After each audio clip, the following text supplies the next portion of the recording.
Hello, I am दीपक त्यागी। एक बार फिर आपका स्वागत है आपके अपने चैनल अध्यात्म एजुकेशन पॉइंट में। जैसा कि आप जानते हैं कि मैं मेनली 12th क्लास के लिए एक ना एक वीडियो लगभग रोज ही डाल रहा हूं और उसमें वो भी टॉपिक वाइज टॉपिक चल रहा है। जैसा कि कल मैंने बताया था कि हमने किस पर काम किया था, एडजॉइंट ऑफ मैट्रिक्स के। तो एडजॉइंट ऑफ मैट्रिक्स के बाद हमारा अगला टॉपिक आता है इनवर्स ऑफ मैट्रिक्स। मेनली मेरा कहना यही है कि पहले तो आपको ये वीडियो पूरी देखनी है, स्किप नहीं करनी है, क्योंकि मेनली ये वीडियो मैं आपके लिए ही बना रहा हूं और इसमें जो है आपको बहुत सारे कॉन्सेप्ट दिखाए जाएंगे। जैसे मान लो डिटर्मिनेंट ऑफ मैट्रिक्स और एडजॉइंट ऑफ मैट्रिक्स की हेल्प से इनवर्स कैसे कैलकुलेट किया जाता है।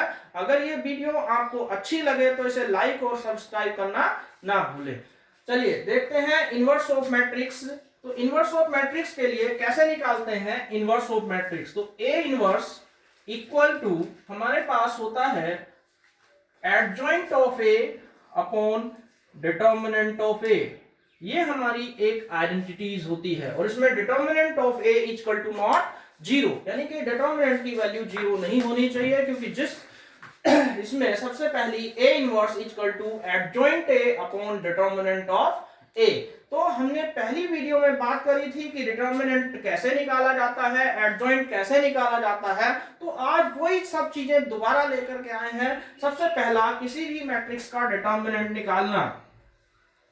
डिटर्मिनेंट सब आप जानते ही हैं, क्योंकि कई दिन हो गए करते करते। तो इसमें जब इसका डिटर्मिनेंट निकालेंगे तो क्या होगा, 1 इंटू 4 माइनस 2 इंटू 3, इसकी ये मल्टीप्लाई और इसकी ये मल्टीप्लाई, तो 4 बन जा 4 माइनस 6, तो कितना आ गया -2। तो इस तरीके से हमने क्या निकाल दिया, डिटर्मिनेंट ऑफ ए मैट्रिक्स। अब बात करते हैं किसकी, कोफैक्टर। जब हम कोफैक्टर निकालते हैं C11, C12, C21 और C22। जब मैंने बताया था कि कोफैक्टरों में सबसे पहली मेन बात है साइन यूज करना। तो साइन क्या होंगे, अगर मैंने बताया था ये जो एलिमेंट है इन दोनों को ऐड करोगे, अगर इवन आ रहा है तो पॉजिटिव साइन, ओड आ रहा है तो नेगेटिव साइन, 2 और 1 3, ओड आ गया नेगेटिव साइन, 2 2 4 पॉजिटिव साइन। अब जब 1 1 ले रहे हैं तो फर्स्ट रो फर्स्ट कॉलम छोड़ दो तो एलिमेंट कितना आ जाएगा 4। अब 1 2 ले रहे हैं तो फर्स्ट रो सेकंड कॉलम छोड़ दो तो एलिमेंट कितना आ गया 2। अब सेकंड रो फर्स्ट कॉलम तो एलिमेंट कितना आ गया 3, सेकंड रो सेकंड कॉलम तो एलिमेंट कितना आ गया 1। यानी कि मेरा कहने का मतलब है जब 1 1 निकालने हैं तो फर्स्ट रो फर्स्ट कॉलम छोड़ना है। ये फर्स्ट रो फर्स्ट कॉलम 4 और 1 2 फर्स्ट रो सेकंड कॉलम तो 2 और सेकंड रो फर्स्ट कॉलम तो 3 और सेकंड रो सेकंड कॉलम तो 1। तो इस तरीके से हमने एडजॉइंट कैलकुलेट कर दिया। वो कोफैक्टर निकल गए। अब अगर हमें एडजॉइंट निकालना है तो मैंने क्या बताया था कि किसी भी का जब एडजॉइंट निकालते हैं तो वो क्या होता है, उसके कोफैक्टरों का ट्रांसपोज। तो जब हम यहाँ कोफैक्टरों का ट्रांसपोज निकालेंगे तो पहले कोफैक्टर लिख देते हैं। कोफैक्टर क्या आया, पहला 4, C12 कितना आया -2, C21 कितना आया -3 और ये कितना आया 1। और जब इनका ट्रांसपोज कर देंगे तो ट्रांसपोज कितना निकल के आ गया।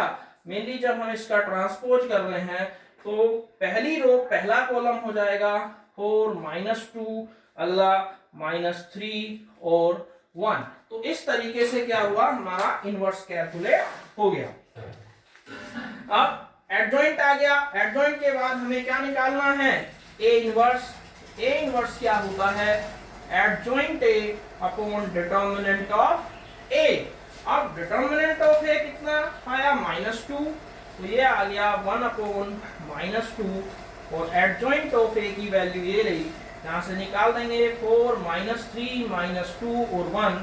-2 से डिवाइड कर दिया तो ये कितना आ गया -2, 3/2, 1/1 और जब इसे डिवाइड करा तो माइनस का 1/2, क्योंकि यहाँ माइनस है इसलिए जो प्लस के थे वो माइनस के हो गए और पूरी मैट्रिक्स को हमने किससे डिवाइड दे दिया 2 से।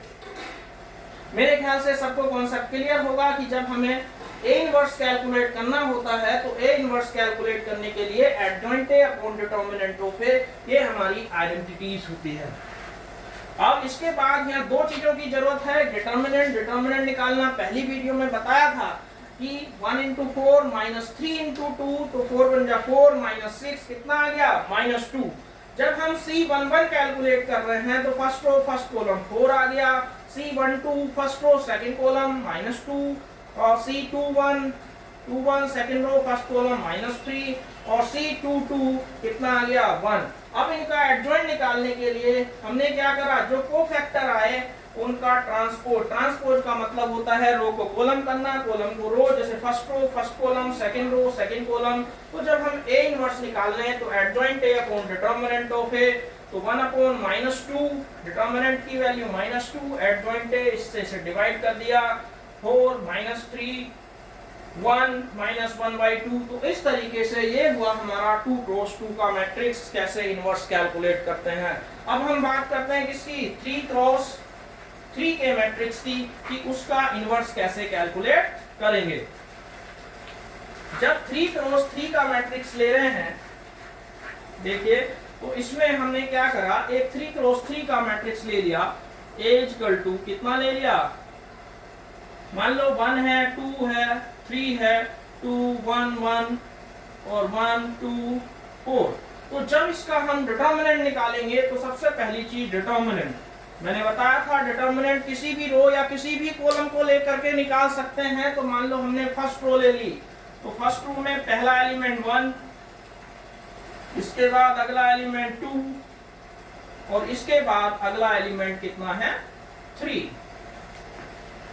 ये भी बताया था कि जब हम इनके एलिमेंट लेते हैं तो ये चीज देखते हैं कि जैसे पहला एलिमेंट ले रहे हैं तो 1 लिया, तो इसके बाद ये A11 है इसलिए पॉजिटिव साइन, ये A12 है इसलिए नेगेटिव साइन, ये A13 है इसलिए पॉजिटिव साइन।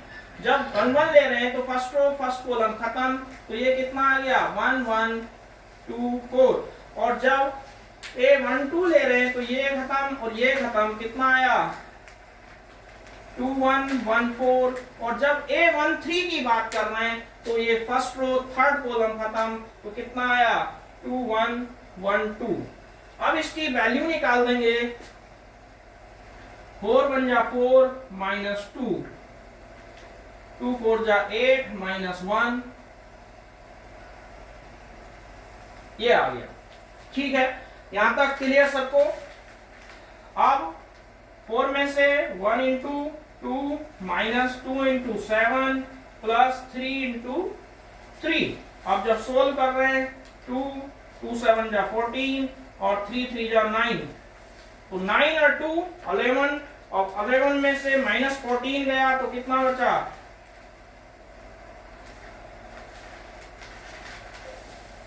9 और 2 11, ये कितना हो गया -3। यहां तक कोई डाउट? मेरी एक बार फिर देख लेंगे। जब हमने ये ले रहे हैं तो ये फर्स्ट 1 लिया, तो फर्स्ट रो फर्स्ट कॉलम कितना आ गया 1 1